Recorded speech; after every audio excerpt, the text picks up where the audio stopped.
Mechanics में अब तक जो हम बात कर रहे थे ना, हम पार्टिकल फिजिक्स में थे। जो भी हम काइनेमेटिक्स पढ़ते थे, सब में चीजों को पार्टिकल लेके चलते थे। लेकिन जो दो ये चैप्टर है ना, centre of mass and rotational mechanics, इसमें हम रिजिड बॉडी के बारे में कि सबसे पहले जो कंसेप्ट आएगा कि हमें बात करते हैं बेसिकली आपके रिजिड बॉडी, है ना। रिजिड बॉडी की मैकेनिक्स को हम रोटेशनल मैकेनिक्स बोलते हैं कि कोई भी अगर रिजिड बॉडी होगी, उसकी अगर हम बात करें तो सिंपल सा रिजिड बॉडी की डेफिनेशन आप जानते हो कि rigid body is system of particle. कोई भी रिजिड बॉडी जो होगी, it's a system of particle in which distance between right two particles right does not change with time, does not change with time, हाँ कि ऐसे कोई भी system of particle जिसमें कि डिस्टेंस चेंज नहीं होता है, उसी बॉडीज को हम रिजिड बोलते हैं।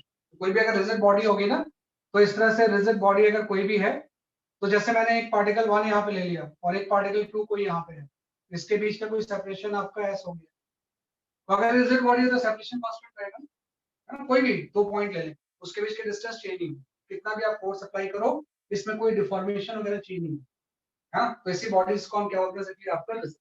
तो जो भी हम पढ़ेंगे उसमें जो भी हम बॉडीज लेंगे, वो बॉडीज कैसी होगी, बेसिकली आपकी रिजिड।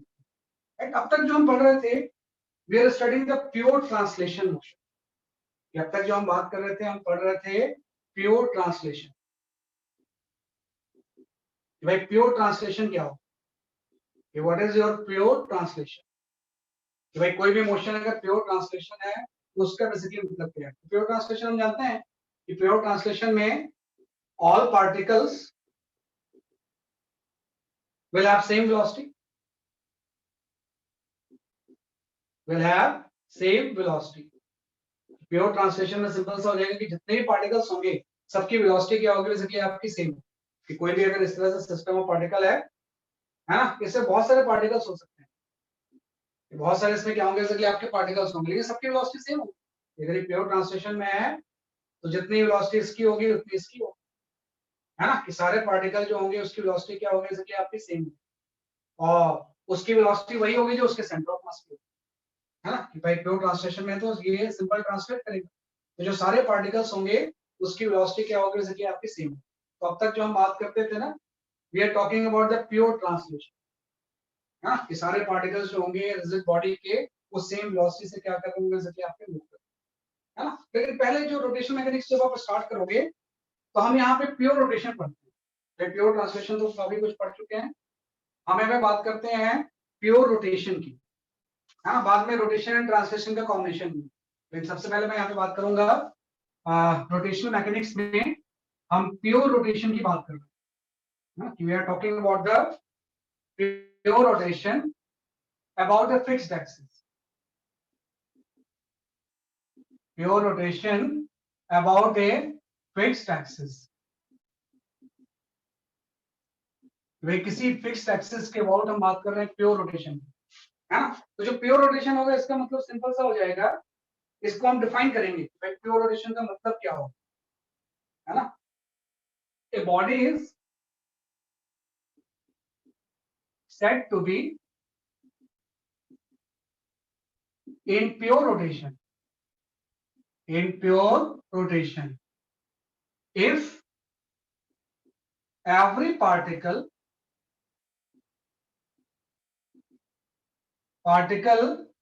in it है ना, pure rotation if every particle in it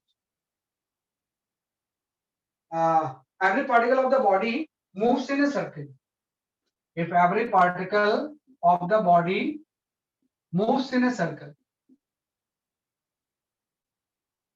moves in a circle and center of all circle lie in a straight line, in a straight line known as axis of rotation, known as axis of rotation.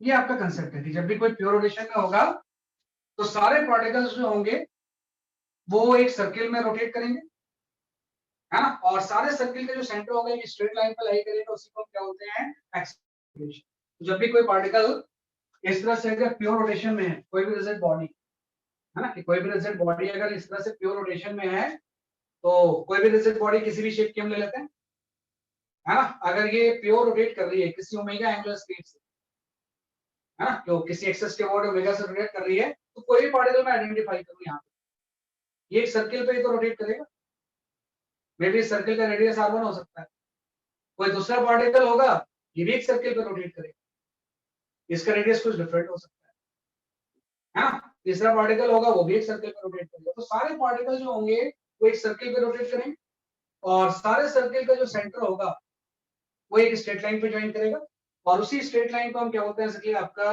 Axis of rotation, axis of rotation, हाँ, तो भाई सारे का centre जो होगा एक axis पे लाई करेगा, और उसी को हम क्या बोलते हैं, इसलिए आपका एक्सिस ऑफ रोटेशन।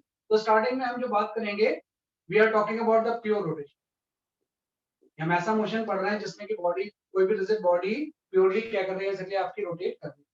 तो आप थोड़ा ध्यान दो, जो भी चैप्टर्स अभी तक आपने ट्रांसलेशन मोशन के लिए पढ़े हैं, उसको फिर से हम रोटेशन में क्या करेंगे, रिवाइज करेंगे।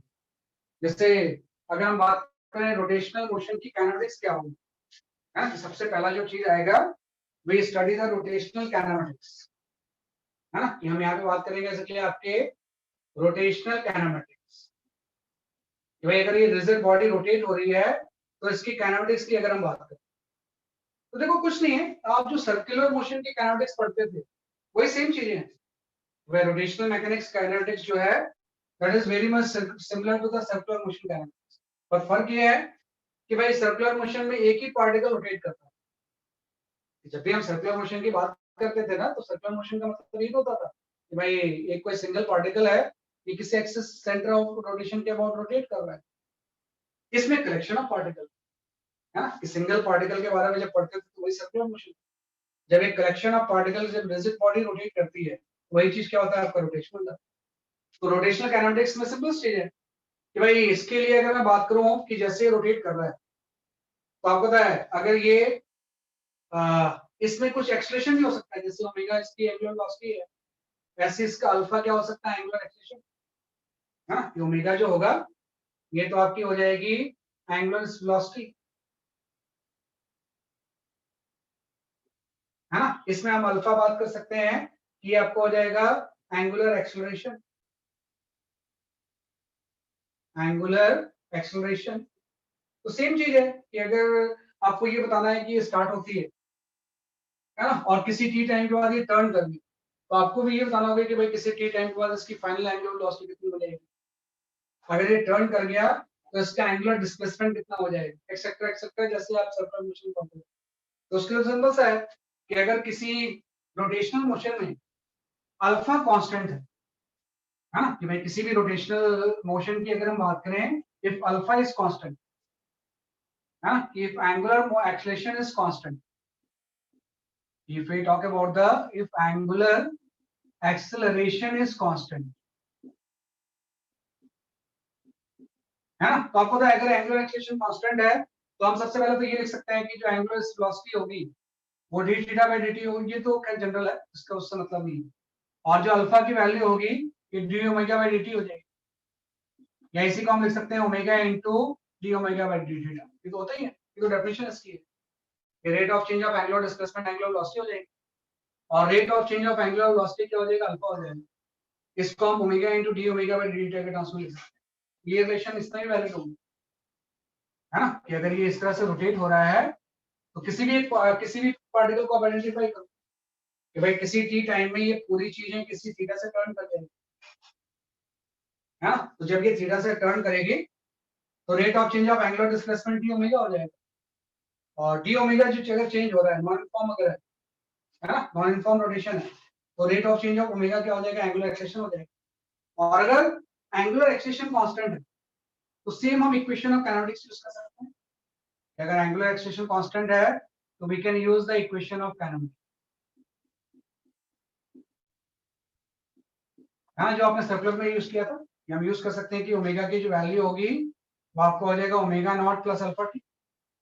हम इसमें यूज कर सकते थे कि एंगुलर डिस्प्लेसमेंट जो होगा ये आपका हो जाएगा omega naught T plus half alpha T square, है ना। और जो आपका थर्ड होगा ये ओमेगा स्क्वायर की जो वैल्यू हो जाएगी वो आपकी हो जाएगी omega naught square plus 2 alpha delta T, है ना। ये 3 इक्वेशंस हम यूज कर सकते हैं, है ना। ये तीनों इक्वेशन हम इसमें क्या कर सकते हैं, जैसे कि आपको यूज कर सकते हैं, है ना। First equation, second equation, third, अगर अल्फा कांस्टेंट है, अगर नहीं है तो फिर इंटीग्रेट करके सॉल्व करो, जिससे नॉर्मल होता है। और इक्वेशन हम ये भी जानते हैं कि भाई v equal to omega r होता है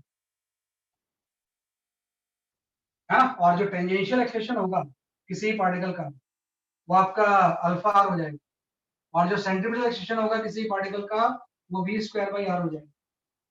हाँ, ये सारी चीजें सेम है जैसे आपने सर्कुलर मोशन में पढ़ा। जब भी अगर ये ओमेगा से रोटेट करेगा तो कोई भी पार्टिकल की अगर डिस्टेंस हम यहाँ से r ले लें तो इसकी अगर लीनियर स्पीड v है और एंगुलर स्पीड अगर ओमेगा है तो v equal to omega r होता है।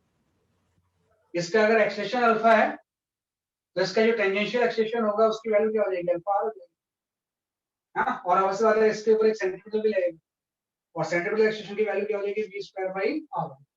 तो सारी चीजें सेम है, बस फर्क ये है कि सर्कुलर मोशन में एक सिंगल पार्टिकल किसी पर्टिकुलर प्लेन में रोटेट करता है, इसमें कलेक्शन ऑफ पार्टिकल्स, ये बहुत सारे पार्टिकल अलग अलग रेडियस से डिफरेंट डिफरेंट प्लेन में रोटेट करते हैं और हर सर्किल का जो सेंटर है वो एक स्ट्रेट लाइन पे लाई कर रहा है, उसी को हम क्या बोलते हैं, एक्सिस ऑफ रोटेशन। तो जो सेंटर ऑफ सर्कुलर मोशन था उसकी जगह पे एक एक्सिस है, बहुत सारे सेंटर्स हैं और सेंटर्स को अगर हम ज्वाइन कर दें तो वो चीज क्या हो जाएगी, जैसे कि आपकी एक्सिस ऑफ रोटेशन। तो रोटेशनल काइनेटिक्स जो होती है उसमें सर्कुलर मोशन का ही बेसिक कंसेप्ट हम क्या करेंगे, यूज करेंगे, जो क्या पहले स्टार्ट।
ये हमने बात की, इस तरह से हम इसको क्या करेंगे, डिफाइन करेंगे।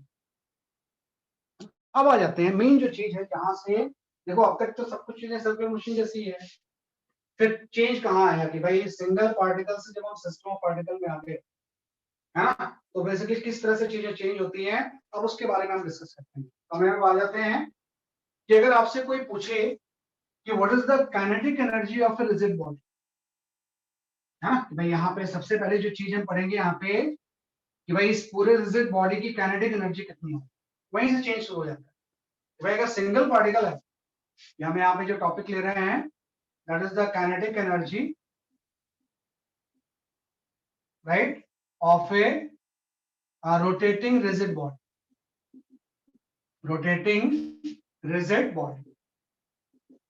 भाई रिजिड बॉडी की काइनेटिक एनर्जी कितनी होगी, तो जैसे सिंगल कोई पार्टिकल अगर रोटेट कर रहा है ना, कि मैंने बोला भाई सेंटर ऑफ ऑस्किलेशंस के अबाउट अगर कोई सिंगल पार्टिकल ऐसे रोटेट कर रहा है ना, और इसकी अगर स्पीड, इस पार्टिकल का मास m है और इसकी स्पीड अगर v है, तो अगर इसकी काइनेटिक एनर्जी लिखनी है तब तो मैं सिंपल सा ही लिख दूंगा, काइनेटिक एनर्जी जो होगी वो हाफ mv स्क्वायर होगी, इसमें तो कोई दिक्कत है ही नहीं, है ना। तो वैसे सिंगल अगर पार्टिकल कोई रोटेट कर रहा है तो उसकी जो काइनेटिक एनर्जी होगी सिंपल हाफ mv स्क्वायर हो जाएगी, है ना। डायरेक्शन से काइनेटिक एनर्जी को क्या मतलब है, डायरेक्शन चेंज हो रही है, वो चेंज हो रहा है, तो आप तो स्पीड की बात कर रहे हो, तो इसकी काइनेटिक एनर्जी हो जाएगी।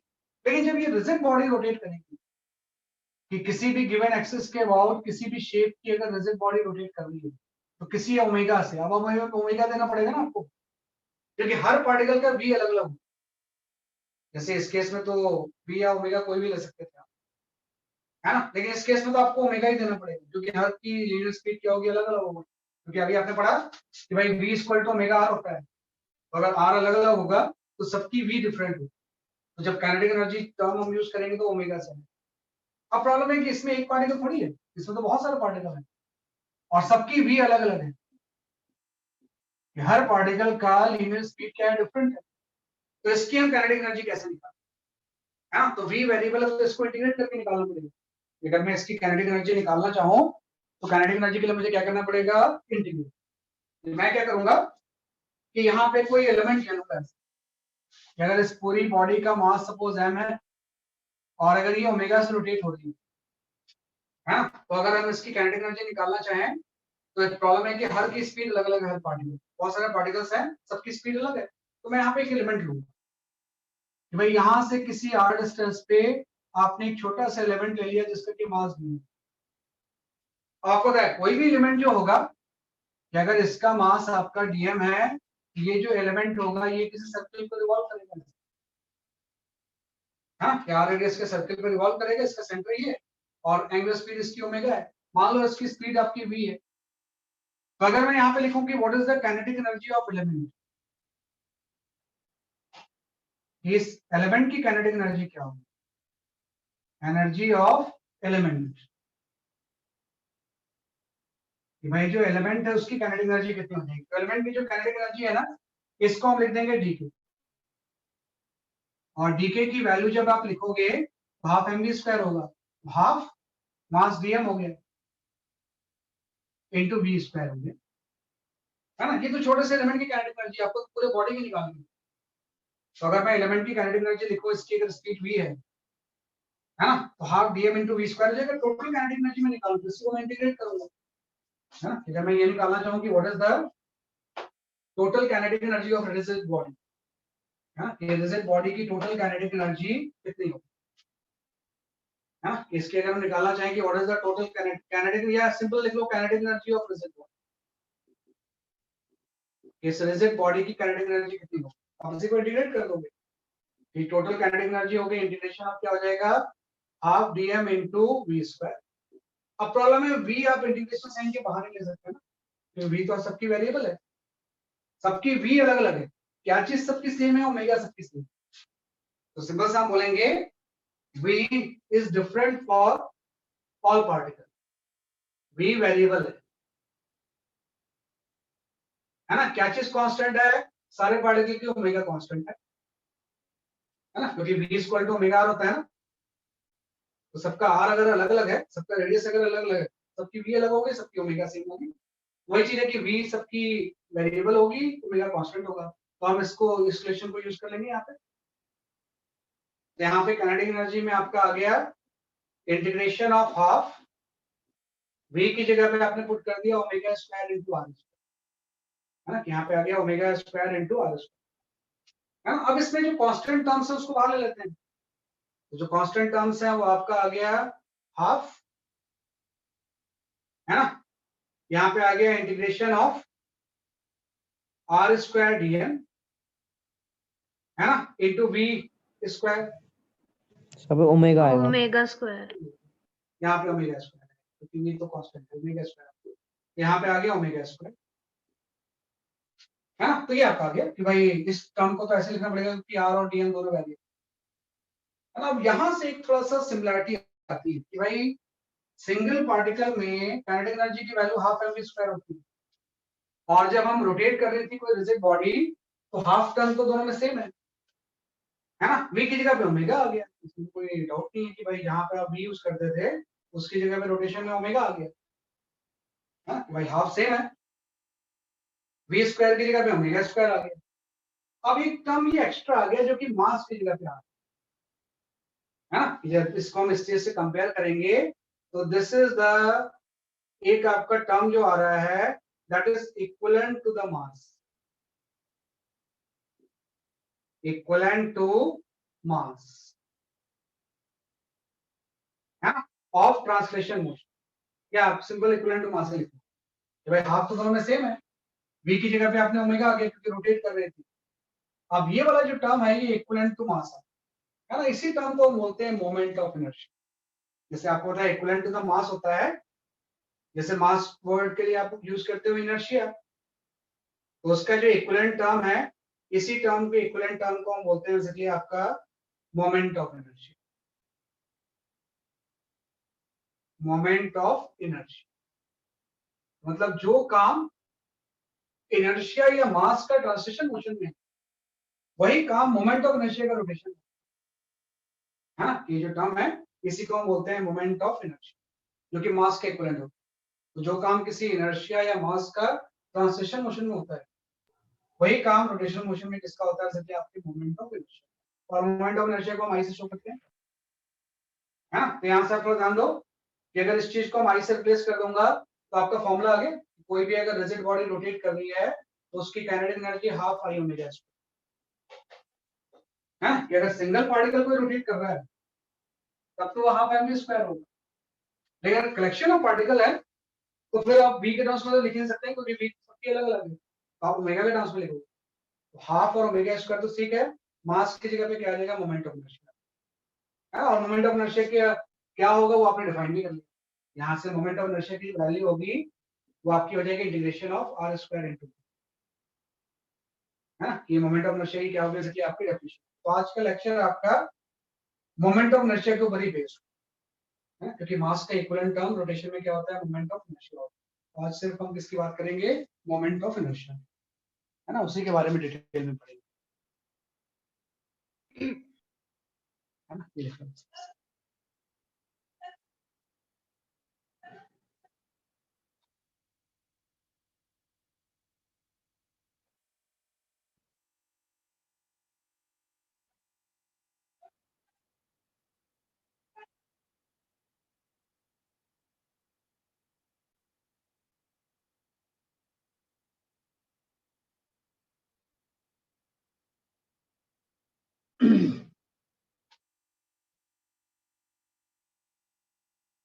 ये आपका है। तो आज आपको जो टॉपिक पढ़ना है that is the moment of inertia की हम बात है ना, कि what is the moment of inertia और उसको किस तरह से हम कैलकुलेट करें फॉर सिस्टम ऑफ पार्टिकल, है ना। यहाँ पे जब सिंपल से हम यहाँ पे बात करेंगे किसकी, मोमेंट ऑफ इनर्शिया,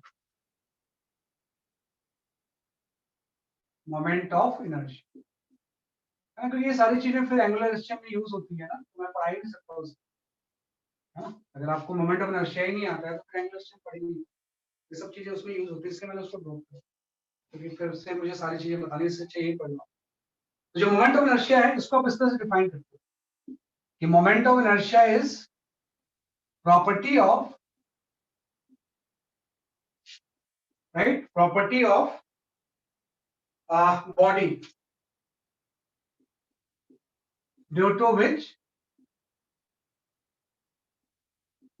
है ना, it tries to, due to which it opposes, opposes opposes the change in rotational state of a body, the change in rotational state of a body, rotational state of rest, right, or motion of a body, है ना। ये आपका आ गया। जैसे inertia जो होता है वो ट्रांसलेशनल स्टेट में चेंज को अपोज करता है, वैसे मोमेंट ऑफ इनर्शिया किसमें चेंज करेगा, अपोज करेगा, रोटेशनल स्टेट। कि रेस्ट है तो रोटेट नहीं होगी, अगर रोटेट कर रही है तो ओमेगा चेंज होगी, किस प्रॉपर्टी की वजह से, due to moment of inertia, है ना। तो moment of inertia is the property due to which opposes the change in the rotational state of a rest or motion of a body, है ना। तो जितना ज्यादा मोमेंट ऑफ इनर्शिया होगा किसी बॉडी का, उसको रेस्ट से रोटेट करने के लिए उतना ज्यादा टॉर्क की जरूरत पड़ेगी। जैसे मास ज्यादा होता है तो फोर्स ज्यादा लगता है, वैसे अगर कोई चीज को रोटेट करना है रेस्ट से तो जितना ज्यादा मोमेंट ऑफ इनर्शिया होगा उतना ज्यादा टॉर्क लगेगा, है, क्योंकि उसको अपोज करता है, उसमें चेंज। अब आ गया है कि जैसे इनर्शिया तो सिंपल मास के ऊपर डिपेंड करता है, मोमेंट ऑफ इनर्शिया किसके ऊपर डिपेंड करता है, सिंपल सा बोलेंगे कि moment of inertia depends on mass and mass distribution, mass distribution perpendicular to axis of rotation, है ना, कि perpendicular to axis of rotation, है ना, कि भाई मोमेंट ऑफ इनर्शिया सिर्फ मास के ऊपर डिपेंड नहीं करता है, बल्कि ये मास डिस्ट्रीब्यूशन के ऊपर डिपेंड है। और कैसे mass distribution, perpendicular to axis of rotation, है ना। यहाँ पे इंपॉर्टेंट नोट लिख लेना आपस में कि moment of inertia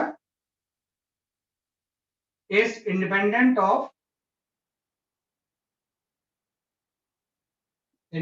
of mass distribution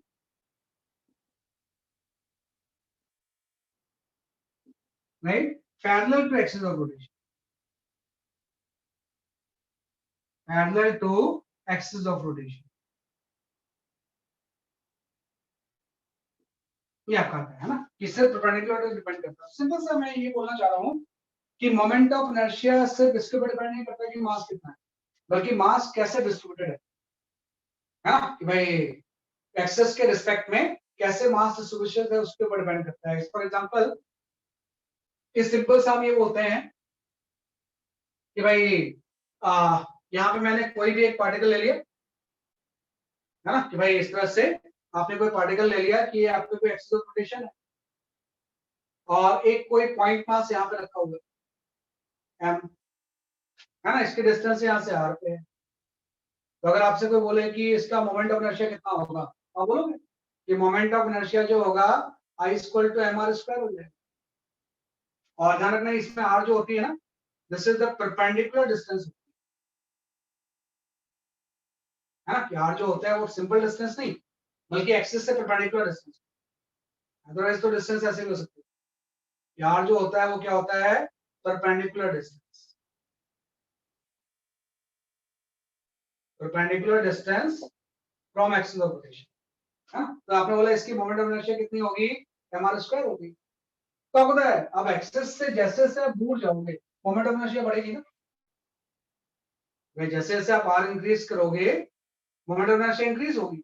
अगर r आप बढ़ाओगे तो moment of inertia will increase, कि भाई पार्टिकल जितना एक्सिस से दूर जाता जाएगा उसका मोमेंट इनर्शिया बढ़ता जाएगा, है ना, और जितना वो पास आएगा उसका इनर्शिया उतना ही कम होगा, है ना। कि अगर इस तरह से पार्टिकल इसके पास आता जाए, है ना, तो उसका इनर्शिया क्या होगा, उसके आपको कम होगा। लेकिन अगर मैं बोलूं कि कोई पार्टिकल यहाँ से यहाँ आ गया पैरेलल, अभी भी इसकी डिस्टेंस आ रही है, तो उसका मोमेंट इनर्शिया तो अनचेंज रहेगा।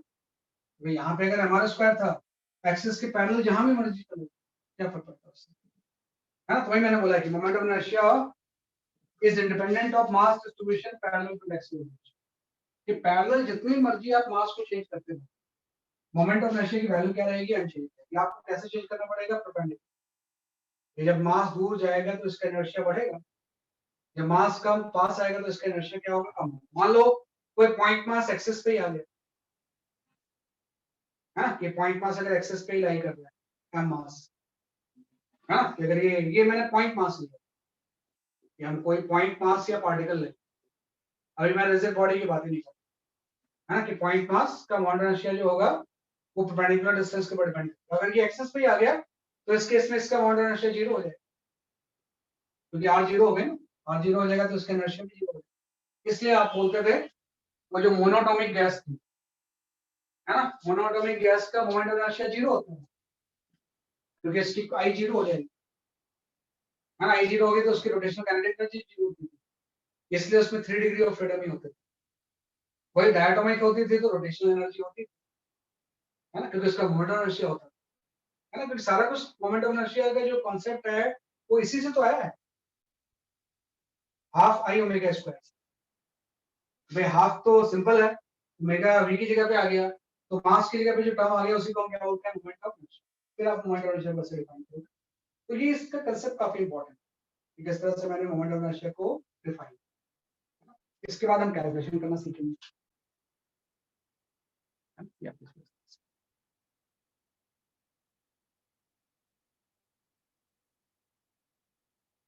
अगर कोई पॉइंट मास एक्सिस पे रखा हुआ है तो उसका मोमेंट ऑफ इनर्शिया क्या हो जाएगा, जी।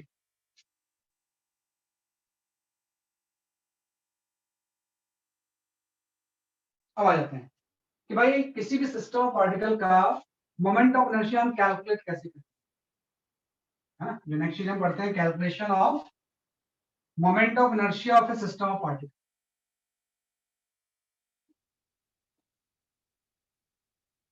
है ना, how to calculate the moment of inertia of a system of particle.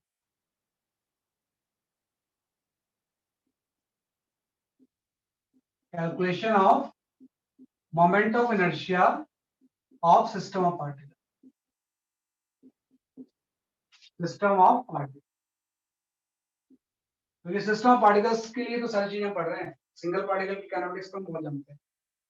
तो जो दो तरह के सिस्टम ऑफ पार्टिकल होते हैं, एक तो होता है डिस्क्रीट सिस्टम, एक क्या होता है डिस्क्रीट सिस्टम, और दूसरा होता है कंटिन्यूअस सिस्टम।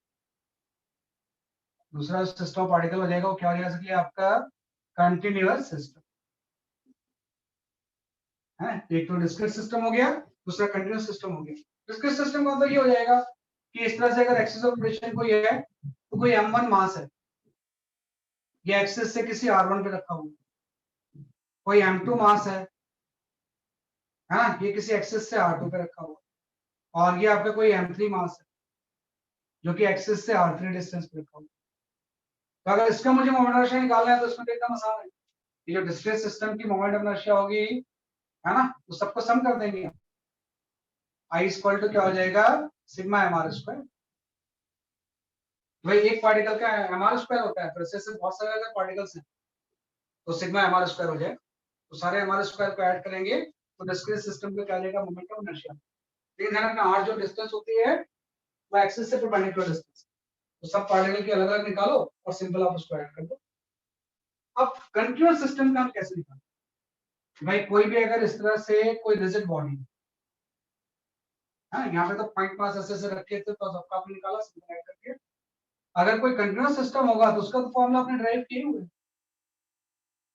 कि भाई इसमें मोमेंट ऑफ इनर्शिया जो इसका होता है ना, ये तो आपने ड्राइव किया था। भाई जब आप काइनेटिक एनर्जी निकाल रहे थे तो आपका आ गया था हाफ, एक टर्म आ गया था integration of R square D M into omega square, इसी को तो हम मोमेंट ऑफ इनर्शिया बोलते हैं, है ना। वहीं से तो ये चीज आई हमारा स्क्वायर होता है, ये हमारा स्क्वायर होता है। तो इसका तो इतना आसान है कि कंटिन्यूअस सिस्टम का मोमेंट ऑफ इनर्शिया हम इंटीग्रेट करके निकाल, integration of R square D M.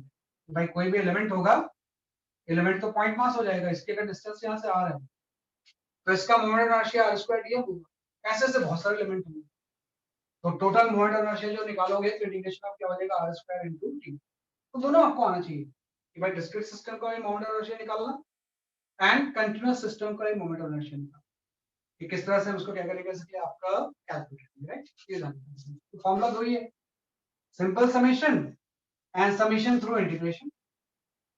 Constant अगर सब चीजें हैं तो सिंपल समेशन, और ये समेशन हो रहा है थ्रू इंटीग्रेशन। ये सिस्टम जो है वो कंटीन्यूअस है, सिस्टम जो है कैसा है आपका कंटीन्यूअस।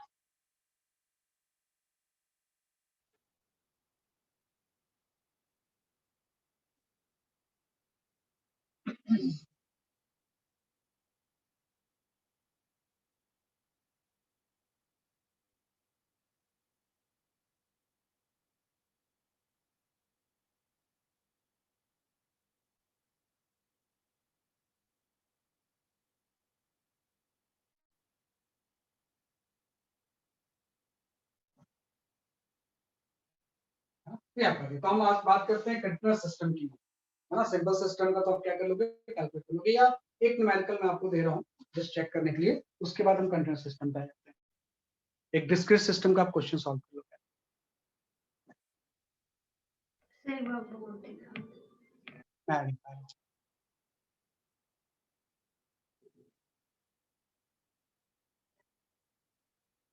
यस है ना, क्या आपका क्या ठीक है ना। तो एक मैं क्वेश्चन लिख रहा हूँ, उसको आप थोड़ा सा ध्यान दो, उसी से आपको पूरा समझ में आ जाएगा डिस्क्रीट सिस्टम का पॉइंट मास का मोमेंट ऑफ इनर्शिया कैसे निकालें।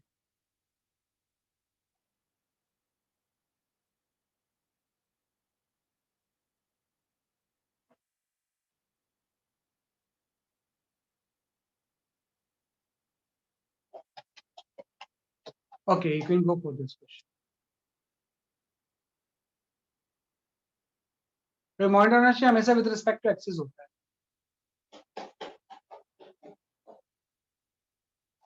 3 पार्ट्स हैं, ए पार्ट सिर्फ अभी आप सॉल्व कर लो, बाकी मैं तो सारे एक्सप्लेन करूंगा। ए पार्ट ट्राई करके आप आंसर दो मुझे।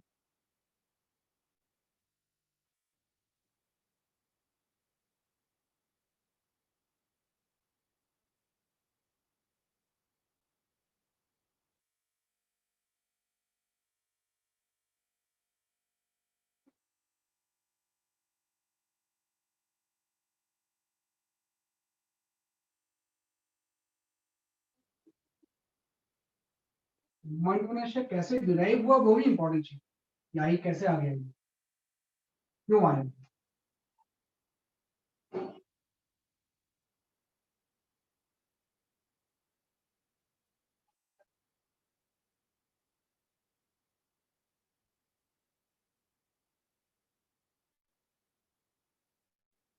और मोमेंट ऑफ इनर्शिया की यूनिट हो जाएगी केजी मीटर स्क्वायर, हमारा स्क्वायर है ना, तो केजी मीटर स्क्वायर के टर्म्स में आपका क्या आंसर है?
जो आंसर आ रहा है मुझे बताऊंगा, सिर्फ ये पार्ट सॉल्व करना।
हाँ, वानी योर आंसर इज करेक्ट, बिल्कुल सही, आपने सही आंसर बताया है। वो बहुत सारे आंसर आ गए हैं, मैं कहाँ था?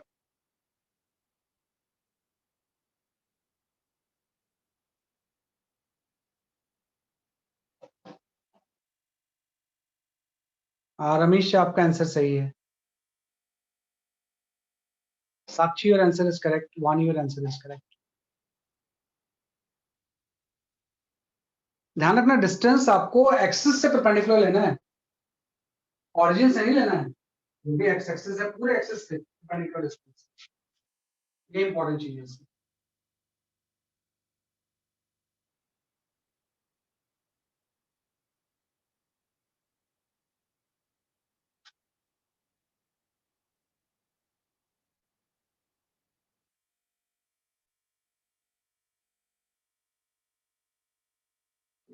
हाँ, Suhana, your answer is correct.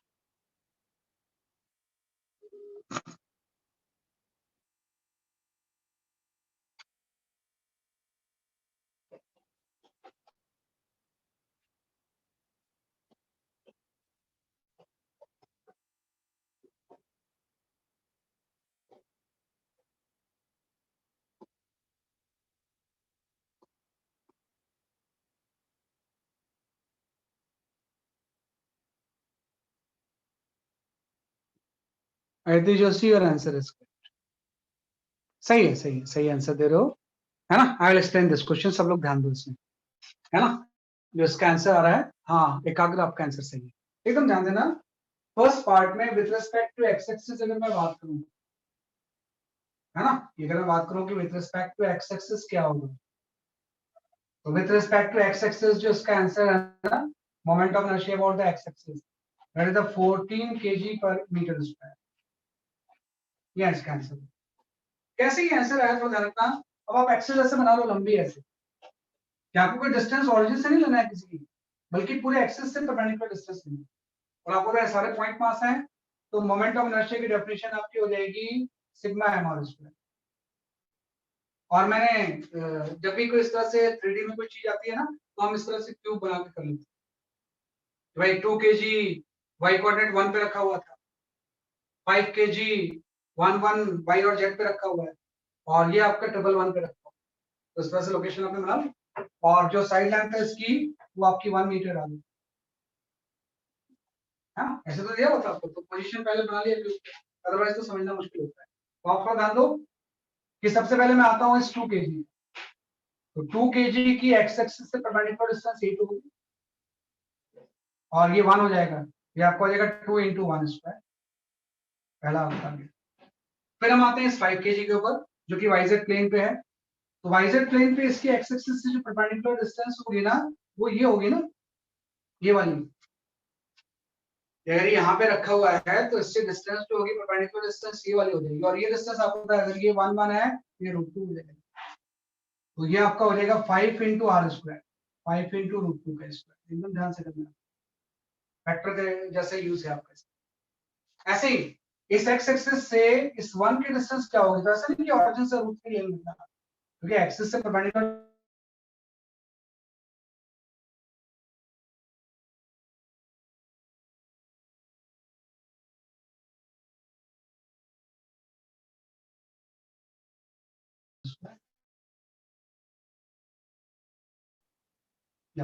जब इसको आप सॉल्व करोगे तो ये आपका आंसर जो आएगा वो 14 जो kg मीटर स्क्वायर हो जाएगा। तो ये ध्यान रखना कि जो भी एक्सिस है उसको बना लो और उससे परपेंडिकुलर डिस्टेंस लो। ये तो था with respect to X axis, ऐसे ही आप सॉल्व कर लो वाई एंड जेड की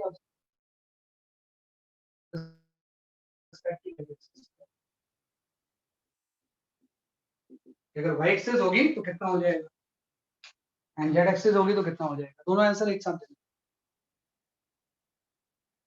ये बहुत अच्छा क्वेश्चन है ये, है ना। ये सारे के सारे जो है वो लैंडमार्क क्वेश्चंस होते हैं जो कि समझा देते हैं आपको। हाँ एकाग्र यथार्थ सही आपका आंसर।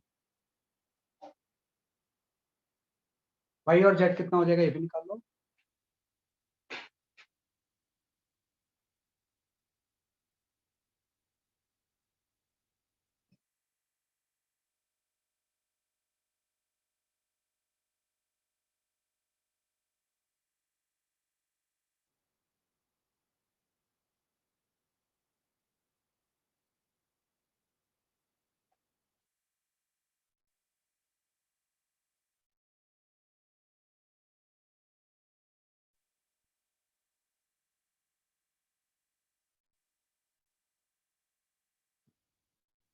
मतलब मोमेंट ऑफ इनर्शिया एक्सिस के ऊपर डिपेंड करता है, सिर्फ मास के ऊपर नहीं। वही तो मास डिस्ट्रीब्यूशन, जो भी आप एक्सेस ले रहे हो उसके रिस्पेक्ट में कैसे मास डिस्ट्रीब्यूट है, उसके ऊपर भी मोमेंट ऑफ इनर्शिया डिपेंड।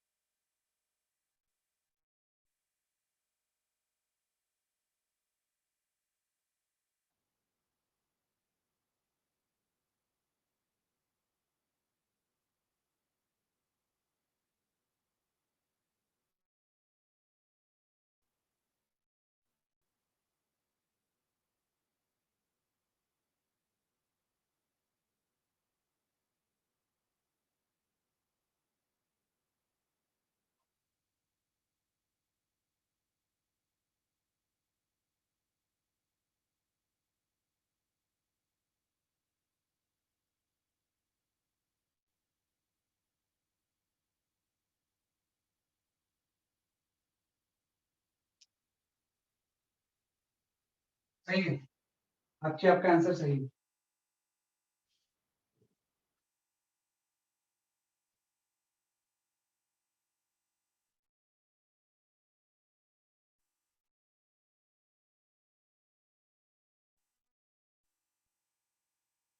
हाँ, यथार्थ कुमार आपका सही है।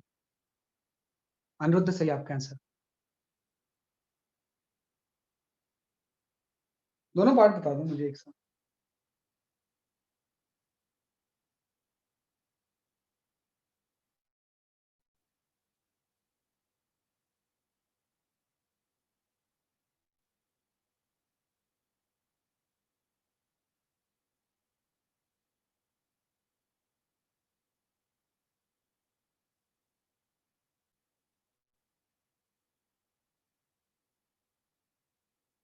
थोड़ा सा 3D विजुलाइज करना होगा आपको।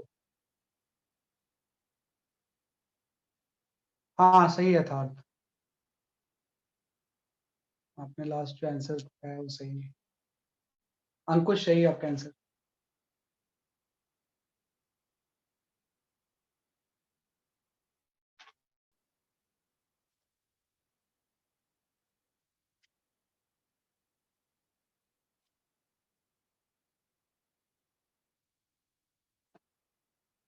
आगाज सही है आपका, है ना? दैट आंसर इज करेक्ट, है ना? वाई एक्सिस के वो जो आंसर बता रहे हैं स्टूडेंट, वो बता रहे हैं 7 kg मीटर स्क्वायर, और जो जेड एक्सिस के वो आंसर बता रहे हैं वो 9 kg मीटर। चेक कर लेते हैं। भाई वाई एक्सिस के अबाउट 2 kg का तो जीरो हो जाएगा, क्योंकि 2 इंटू वो तो वाई एक्सिस पे रखा हुआ तो जीरो हो जाएगा। वाई एक्सिस के अबाउट अगर हम ले लें किसका 5 kg का, वो तो आपका हो जाएगा 5 इंटू 1 स्क्वायर, है ये 5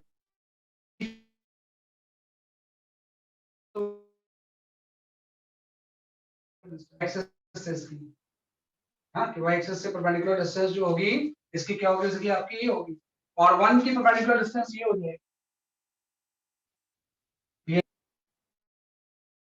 2 प्लस 1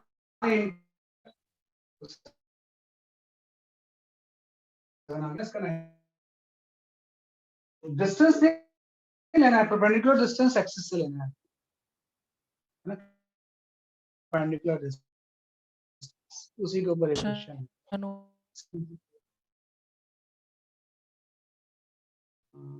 कोई नहीं, मैं शो कर नोट नहीं किया था। सकते हैं जेड एक्सिस के अबाउट इसका 9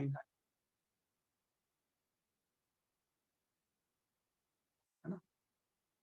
ये काफी सही क्वेश्चन है, इससे काफी कंसेप्ट आपके क्लियर होते हैं भाई किस तरह से मैं निकाला। ये क्वेश्चन है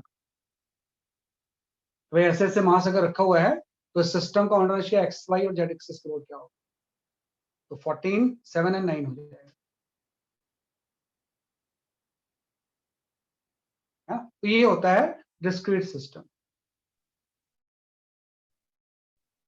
एंड सर अगर विजुअलाइज ना भी कर पाए तो सर डिस्टेंस फॉर्मूला लगा के फाइंड कर सकते हैं ना 3D ज्योमेट्री के। 3D ज्योमेट्री से भी कर सकते हो, है ना? मैथ्स में आपने पढ़ा हुआ है, उससे भी निकाल सकते हैं 3D ज्योमेट्री से। सही बोल रहे हो, ठीक है ना? ये हमने कर लिया, है ना? तो ये आपने इसको सॉल्व कर लिया, तो आपने सॉल्व कर लिया। इसके बाद हम आते हैं जो नेक्स्ट चीज है, कुछ डेरिवेशंस है, हाँ भाई, कुछ डिराइव करते हैं उस फॉर्मूले को, फिर हम याद रखते हैं मोमेंट ऑफ इनर्शिया का। कुछ डेरिवेशन आपको होना चाहिए भाई, किस तरह से हम उसको डिराइव करते हैं। तो सबसे पहले हम आते हैं, सबसे पहले चार चीज होती है of a thin rod, of a, है ना? और भी चीज है कि ऐसे मोमेंट ऑफ इनर्शिया हम नहीं निकाल सकते, एक्सेस मेंशन करना होगा, है ना? कि about an axis passes through his center, passes through his center and perpendicular to it, है ना? और ये थिन रॉड यूनिफॉर्म है, ये भी इंपॉर्टेंट है, है ना, वैसे नहीं मेंशन है तो हम यूनिफॉर्म ही मान लेंगे।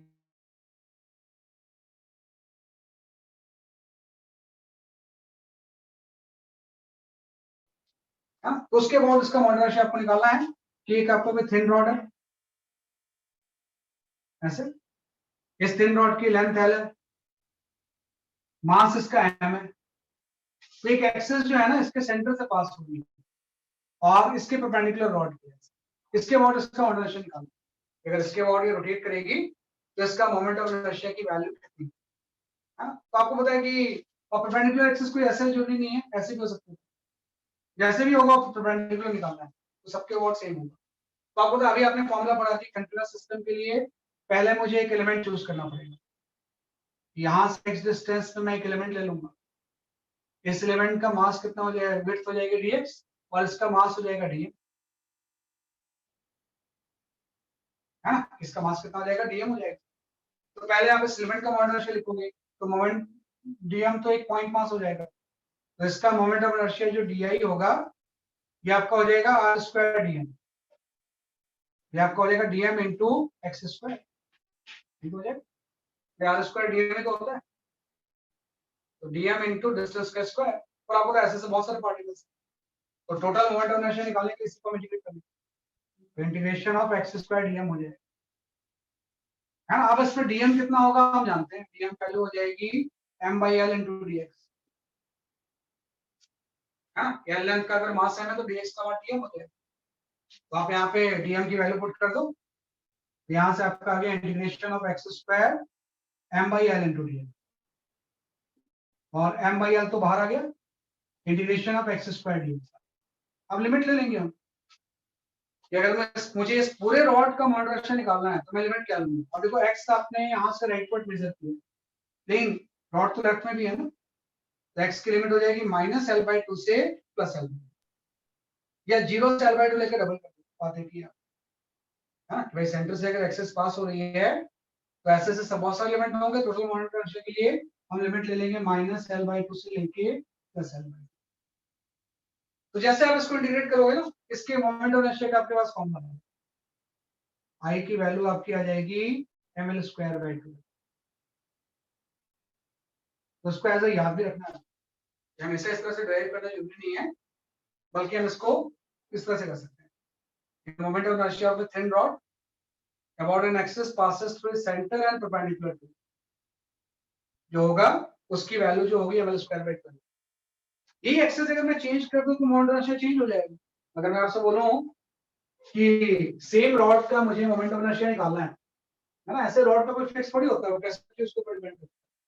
अगर सेम रॉड का मोमेंट ऑफ इनर्शिया निकालना है सेकंड में, moment of inertia of and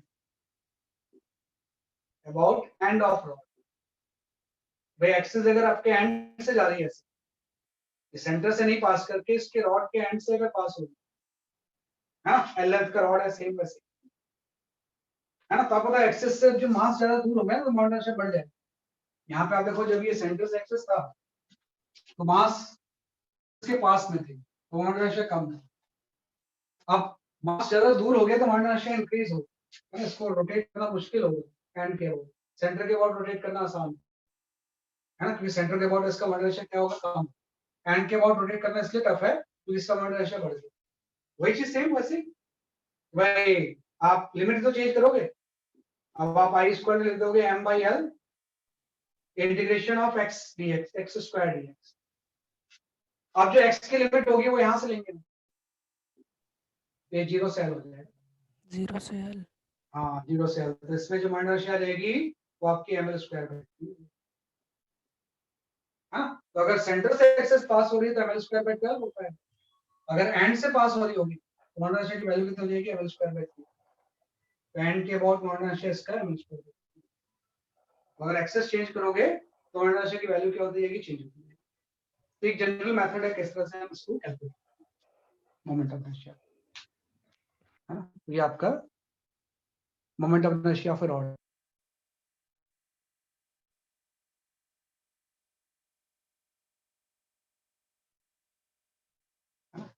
आपके पास फॉर्मूला तो वही है ना, जो मेन फॉर्मूला है कंटीन्यूअस बॉडी का, उसी को हम यूज करेंगे।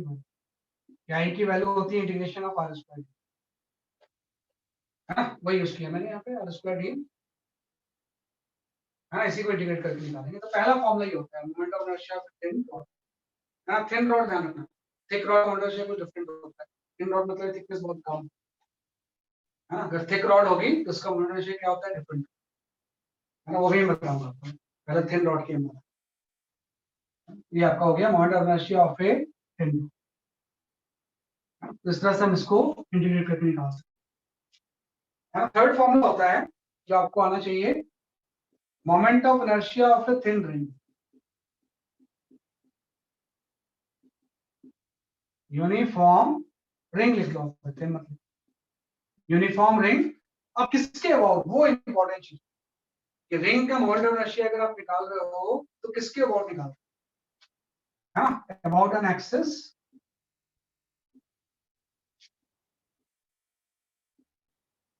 passes through its center and perpendicular to plane of ring, perpendicular to plane of ring। याद है कि रिंग के प्लेन के परपेंडिकुलर एक्सिस के अबाउट हम निकाल रहे हैं, हाँ, इसका मतलब जस्ट ये हो गया, ये चीज समझनी बहुत जरूरी है। जब इस एक्सिस के बारे में डिटेल से हम मेंशन करेंगे भाई किस एक्सिस के अबाउट हम, तो इसका मतलब सिंपल से ये हो गया कि भाई ये अगर आपकी कोई रिंग थी, है ना, इस तरह से अगर कोई रिंग थी, है ना, तो रिंग के परपेंडिकुलर एक्सिस ऐसे सेंटर से पास कि आप इसका एक एलिमेंट चूज कर लोगे डीएम, और इसकी यहां से जो परपेंडिकुलर होगी वो परपेंडिकुलर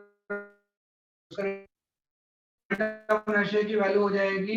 अब ये आर आपको पता है सारे एलिमेंट का आर तो सेम ही होगा, ये आर कांस्टेंट हो गया, सिर्फ डीएम इंटीग्रेट हो जाएगा, हाँ भाई कोई डिस्टेंस वेरिएबल थोड़ी, जैसे रॉड में तो डिस्टेंस वेरिएबल था, एक्स वेरिएबल था तो आपने इसको इंटीग्रेट किया, इस पेरीफेरी पे ले लें, सबके डिस्टेंस तो कैपिटल आर फिक्स होगी, सिर्फ डीएम इंटीग्रेशन होगा, डीएम का इंटीग्रेशन है तो एम हो जाएगा, आई इसका हो जाएगा सिंपल एम आर स्क्वायर,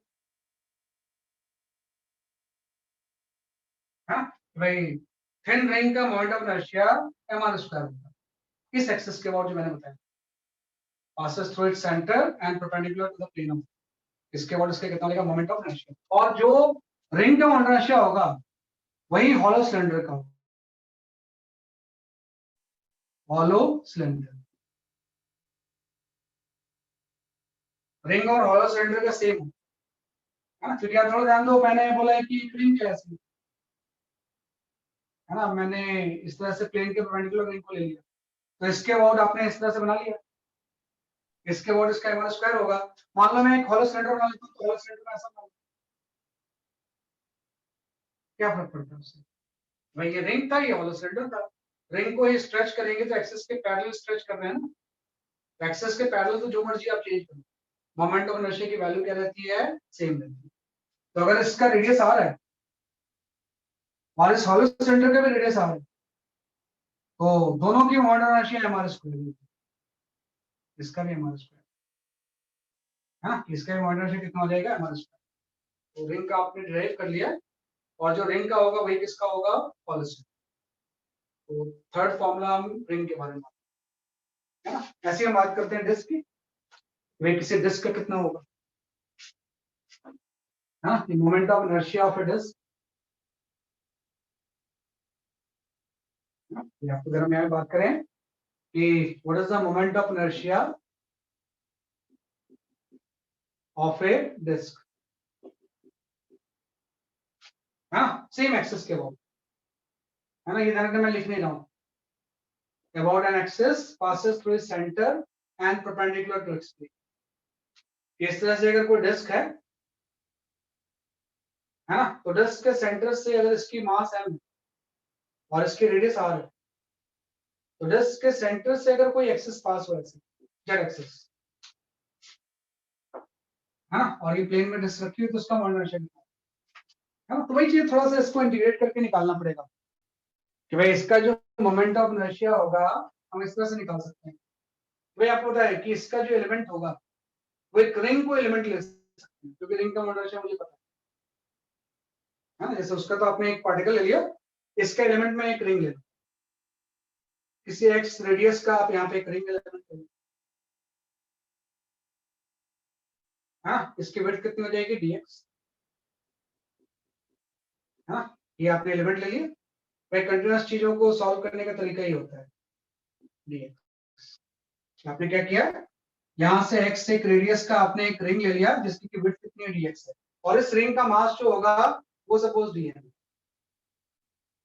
तो आपको पता है कि रिंग का मॉडरेशन का फॉर्मूला आपको एम स्क्वायर पता है। तो अगर मैं यहाँ पे सबसे पहले निकालूं what is the moment of inertia of element, elemental ring, जो एलिमेंटल रिंग होगी उसका मॉडरेशन डी कितना होगा, तो मास dm है ना, इनटू इसका रेडियस x हो गया, dm इनटू x स्क्वायर हो गया। जैसे हमारा स्क्वायर होता है वैसे उसका मास dm हो गया, रेडियस उसका x स्क्वायर हो गया। तो आपको पता है ऐसे से बहुत सारे रिंग से मिलकर डिस्क बनी होगी, हाँ, बहुत सारे रिंग से मिलकर बने होगी, तो टोटल मोमेंट ऑफ इनर्शिया अगर हम निकालें, ये आपको आ जाएगा integration of x square dm। अब प्रॉब्लम है x तो वेरिएबल है ना, तो उसको बाहर नहीं ले सकते, जैसे उसमें कैपिटल कांस्टेंट है तो बाहर ले लिया, इसमें तो वेरिएबल्स है, तो पहले dm निकालना होगा x के टर्म्स में। और ध्यान रखना मैं कैसे निकाल रहा हूँ, dm की जो वैल्यू होगी वो आपकी आ जाएगी सिग्मा इंटू 2πx dx। इसमें सिग्मा क्या होता है, बोलो सिग्मा, ये मैंने पहले बताया होगा, मास डेंसिटी। मास नहीं, मतलब मास यूनिट एरिया है ना। सिग्मा क्या होता है, एरियल मास डेंसिटी है ना, कि अगर मैं मास dm निकालूं तो सिग्मा होता है मास पर यूनिट एरिया है ना, कि भाई सिग्मा होता है मास पर यूनिट एरिया। तो आप एरिया से मल्टीप्लाई कर दोगे, एरिया मैंने किसका लिया है, इस एलिमेंट का, ध्यान, ये जो मैंने शेड किया है ना उसके एरिया लिया, सिग्मा जो होता है मास पर यूनिट एरिया होता है, इसको एरिया से मल्टीप्लाई कर दिया है ना। तो एरिया मैंने शेडेड पोर्शन का लिया है, 2πx को विड्थ से मल्टीप्लाई कर, 2πx इसकी पेरिफेरी हो जाएगी और dx विड्थ से हम क्या कर देंगे मल्टीप्लाई, ये dm आ गया। और सिग्मा की वैल्यू कितनी होगी हम जानते हैं, सिग्मा मास पर एरिया होता है ना, तो m by pi R square हो जाएगा, हाँ, जैसे मास पर लेंथ इनटू लेंथ। अब इसमें तो एरिया में डिस्ट्रीब्यूटेड है ना, तो मास पर एरिया इनटू एरिया, तो मास पूरे आर रेडियस में डिस्ट्रीब्यूटेड है, तो यहां से dm की वैल्यू हम लिख सकते हैं m by pi R square into 2πx, हाँ, तो यहाँ से पाई पाई कैंसिल हो गया, और इस dm की वैल्यू को आप यहाँ पुट कर दो, है ना। तो जब dm की वैल्यू को मैं यहाँ पे पुट करूंगा तो जो चीजें कांस्टेंट है सारी बाहर आ जाएंगी। कांस्टेंट इसमें क्या हो जाएगा, 2 m कांस्टेंट हो, नीचे वाला आर स्क्वायर भी कांस्टेंट होगा, क्या चीज इंटीग्रेट होगी, that will B x cube into dx, ये देखिए ना। अदर ना रिंग, एलिमेंटल रिंग का मॉडरेशन dm x स्क्वायर होगा, उस फॉर्मूले के अकॉर्डिंग बहुत सारे रिंग्स होंगी तो हम इंटीग्रेट कर देंगे। dm की वैल्यू मैंने यहां से निकाल ली कि मास पर यूनिट एरिया को इस शेडेड पोर्शन के एरिया से मल्टीप्लाई और उसको यहाँ पुट कर दिया, इस dm की वैल्यू मैंने यहाँ पे पुट कर दी, तो ये आपका गया। अब x की लिमिट क्या होगी आपको पता है, ये बहुत सारे 0 रिंग्स से होंगे 0 से कैपिटल R तक, तो 0 से कैपिटल R तक इसको इंटीग्रेट कर दो, तो R 4/4 हो जाएगा ना। तो यहां से डिस्क का मॉडरेशन होता है हमारे स्क्वायर पे, तो डिस्क का मॉडरेशन किसके about an axis passes through its center and उसके प्लेन के परपेंडिकुलर, सेम वही चीज। तो ये दो फॉर्मूले मैंने डिराइव किए, हर फॉर्मूले डिराइव करने की जरूरत नहीं आपको, 4 फॉर्मूले डिराइव किए हैं, आप उसको मेमोराइज भी करोगे बहुत सारे, है ना। इसका डेरिवेशन आपके मॉड्यूल या स्कूल में दिया है, आप उसको देख भी लेना ऐसे। रिंग का इतना होता है, रिंग से डिस्क का मॉडरेशन कम होता है, सेम मास ऑन रेडियस के, उसका रीजन है आपको पता है, रिंग में सारे मास बाहर है ना, दूर है, सारे पेरिफेरी पे सारे मास है, बीच में तो कोई मास है ही नहीं। लेकिन रिंग में क्या है, डिस्क में क्या है, सेंटर से मास स्टार्ट हो गया, अगर मास होंगे तो मॉडरेशन कम हो, और दूर मास होंगे तो मोमेंट ऑफ इनर्शिया क्या होता है, उस तरह से हमने फॉर्मूला ड्राइव किया। इसका आपका mr स्क्वायर हो गया, इसका कितना हो गया mr स्क्वायर बाई 2। इस तरह से हम इसको सॉल्व कर सकते हैं।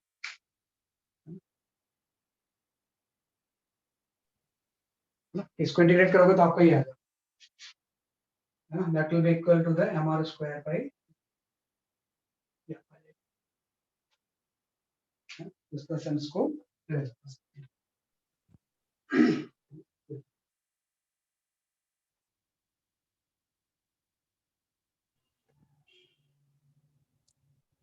सबसे पहले नॉलेज मोमेंट ऑफ इनर्शिया की होनी चाहिए, क्योंकि हर जगह पे मास को ना हम आई से रिप्लेस कर देंगे सारे फॉर्मूले। यहाँ mass sir moment of inertia about centre passing parallel to the ring, sir उसकी जरूरत पड़ेगी हमें उस फॉर्मूले की? हाँ वो भी बताऊंगा, वो जरूरत पड़ेगी करना उसकी, है। वो बताऊंगा, वो भी करेंगे, वो भी करेंगे। वो एक दो थ्योरम हम कल पढ़ेंगे, theorem of parallel axis and perpendicular axis, उससे वो आ जाएगा। Okay sir. ये डिराइव कर लिया हमने, अब लेकिन बार बार ड्राइव थोड़ी करते रहेंगे कि भाई ऐसे एक्सिस था तो इतना था, अब ऐसे एक्सिस होगा तो क्या होगा। हाँ भाई, अगर एक्सिस प्लेन के परपेंडिकुलर के बजाय अगर प्लेन के अलोंग ऐसे पास हो जाए तो उसके लिए वी स्टडी फ्यू थ्योरम्स, तो थ्योरम डिराइव कर लेंगे, उस थ्योरम को directly apply, that we will study in 2 class. That's all for today, आज के लिए इतना काफी है। तो इस थोड़ा सा इसको रिवाइज करना, कल भी मोमेंट ऑफ इनर्शिया ही कंटिन्यू है ना, tomorrow class also will continue moment of, right? Bye bye. Thank you sir.